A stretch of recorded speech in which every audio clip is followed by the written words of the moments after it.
Hello, and welcome back to another episode of Yarn Yappin'. Yarn Yappin' is a series where I, your host, Jordan, yap about yarn. Today, I want to talk about my first cabled knit project. We talked about this in my winter knitting plans video a couple months ago, and I've done it. I've learned, I've aged. Yeah, we're just gonna jump right in.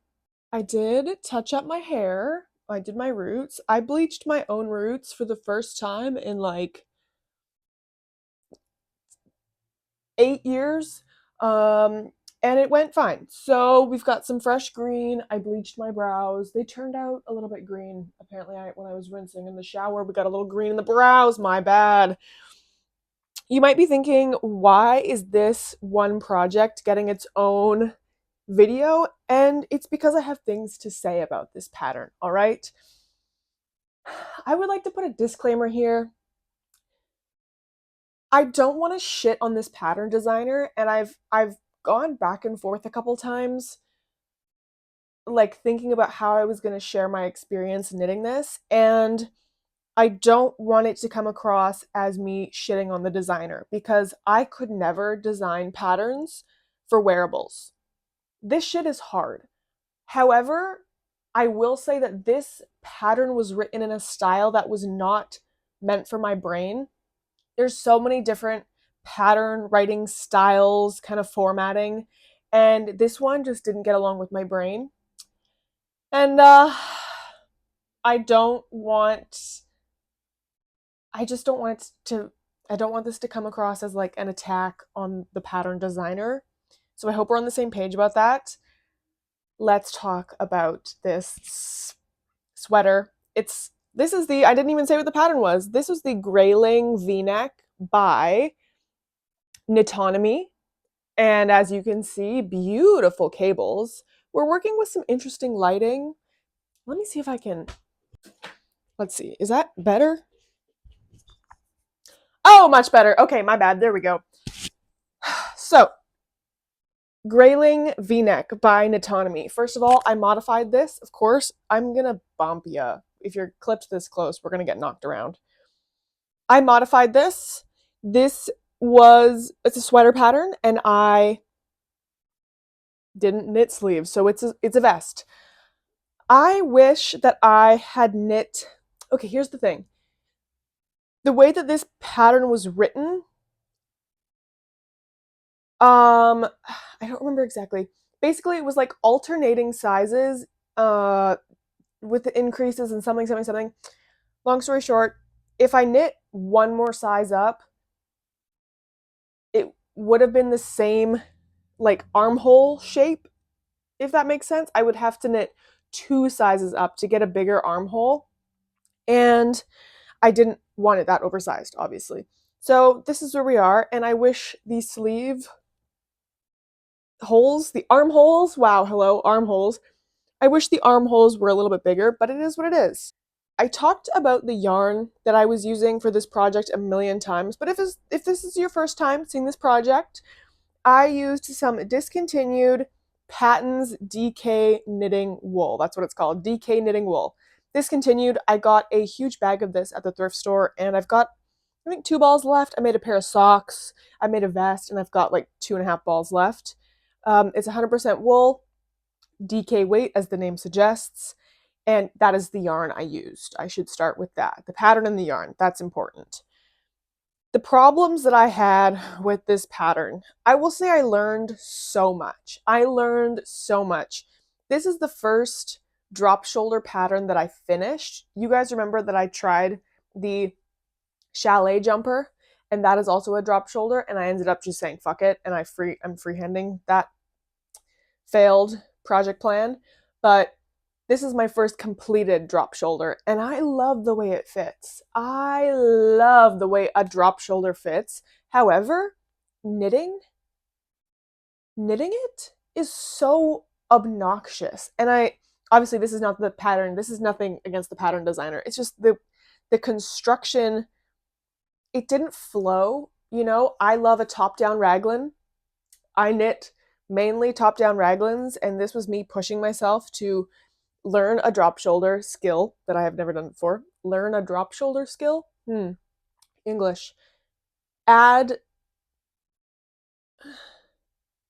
short-circuiting. Learn how to do drop shoulder. I want to learn more skills. That's what I'm trying to say. And cabling. And I wanted to learn how to cable. And I said, fuck it, we ball, let's do both in one. Was that a great idea? I'm not necessarily sure, but I learned drop shoulder and I learned how to cable. And I love the way the drop shoulder fits. However, it's just kind of piecey, if that makes sense. Jessica is calling me. Please hold. She hung up on me, so apparently it wasn't that important. So, where was I? Don't remember. Oh, there isn't necessarily the same flow when you're knitting a drop shoulder versus a raglan.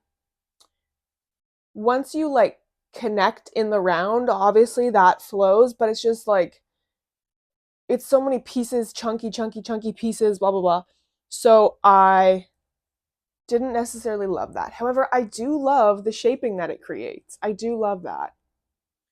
And this is from the back. You can kind of see it's raised a little bit there. And I do love the way it fits. So I will probably knit more drop shoulder things. But I will complain about it. I will complain about the process. So, the thing that I struggled most with this pattern is, first of all, this pattern with the USD to Canadian conversion rate, this pattern was $26, which is a little steep, if you ask me. I'm all for paying designers what they're worth. A lot of fucking time and energy and brain power goes into, making a pattern.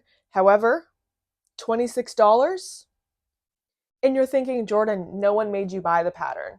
You are so right. And I was in a treat myself kind of mood. And I think I would have a better attitude about the price if the pattern was easy to follow for me. Easy to follow for me. I just feel really bad what I'm about to say. The pattern was so confusing and written in such a way that actually makes me like want to start yelling. I'm being professional and calm. $26 for a pattern that is easy to follow, that flows, that like I learn new skills. Okay, that's fine. That's great. I'll put up with that. However, this pattern is written in a style that is similar to a scavenger hunt, a treasure hunt. This is not a pattern. It is a map. And what I mean by that, obviously I cannot bring up the pattern and show you how it's written, so I'm going to do my best to verbalize it. Because there is so many repetitive steps, there's a lot of do these rows, do rows 1 through 4. Do rows 3 to 4 4 times. Do rows 1 to 4 4 times. And that's the whole pattern. And I knit I don't know what it's called in a drop shoulder, but I knit like this shaping piece 4 times. I knit it 4 times before I realized entirely what I was doing wrong. When I was picking up stitches for the shoulder, I was doing it wrong. I was picking up in the wrong areas because the pattern was not telling me what to do. I knit the right or left shoulder. I can't remember.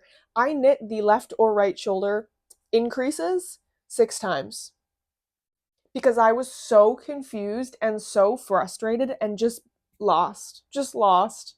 Oh, it got to the point where I had to open my computer. I had to open a Google Doc.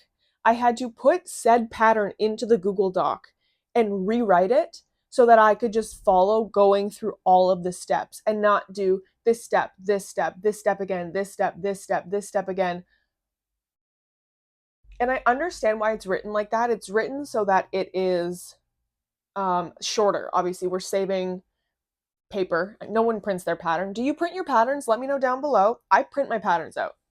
And so I do understand this kind of style of pattern writing is for, we're saving space in the paper, we're less pages, we're condensing.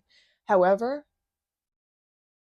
maybe I'm the problem. I do have a learning disability. Shout out all my girlies with dyscalculia, which is the worst. I hate saying it. Why does it sound like that? Which is it's basically dyslexia, but with math. So I know that that plays a huge part in it, right? I'm just getting lost and blah, blah, blah. Which, it is what it is. And I think that this pattern designer has a math brain. They've got a really good math brain, and I just don't have a math brain. And that's why me and this pattern did not get along. I will say I'm glad that I made it. I will say I'm glad that I made it. It taught me patience.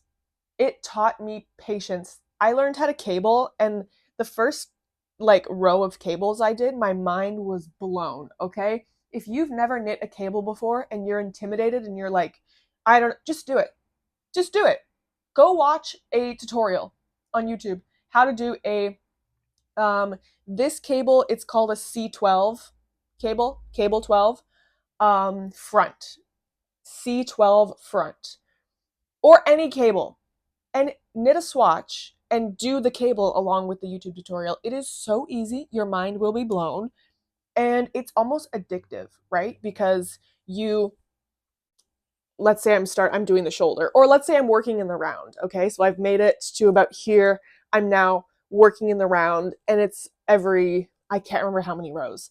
Let's say every 15 rows, you do another cable. So it's like, okay, I got 15 rows, and then I can do another cable. 15 rows, do another cable. Like, it's almost like I'm like fiending for the next cable. And it just, that flow was very, loved that. But yes, this pattern taught me patience.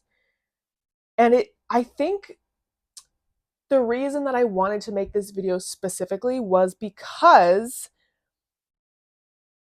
up until this point of my fiber arts journey, I have been knitting with the intention of knitting.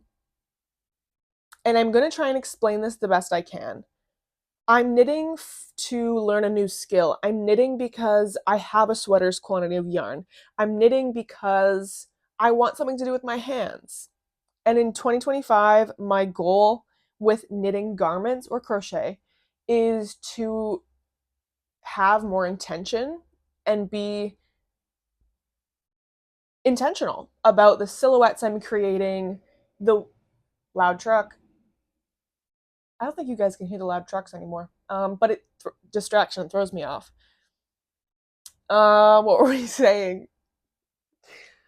I want to be more intentional with the way things fit, the way, look at this sweater. This is a sweater that I knit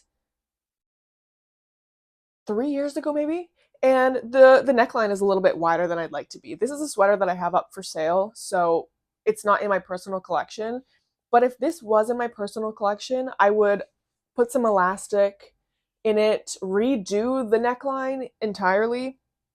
And it's just little things like that.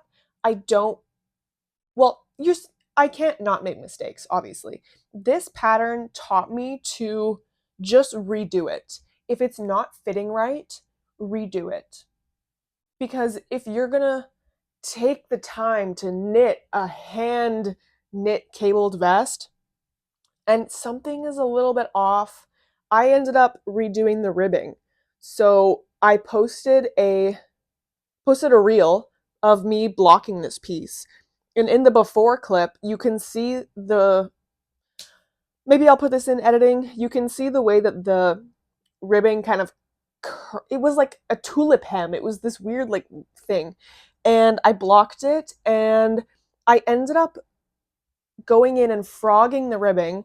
I ended up knitting 6 more rows after the last cable, and then I did the ribbing again. And because I tried to do the bottom hem so close to the cables, it was puckering and doing this. And I was like, there's no way in hell I will wear this weird. And it wasn't ridiculous and awful and terrible. It was just this subtle little kind of with the ribbing. And I was like, you know what? I'm going to take the time to frog it, to just make it fit better. I would rather take the extra time, no matter how frustrated I am. I knit so many parts of this vest multiple times to get it right, and I'm glad I did because I feel like I learned a lesson in patience, and I feel like this was necessary for me to this is going to help me achieve my goal of knitting with intention.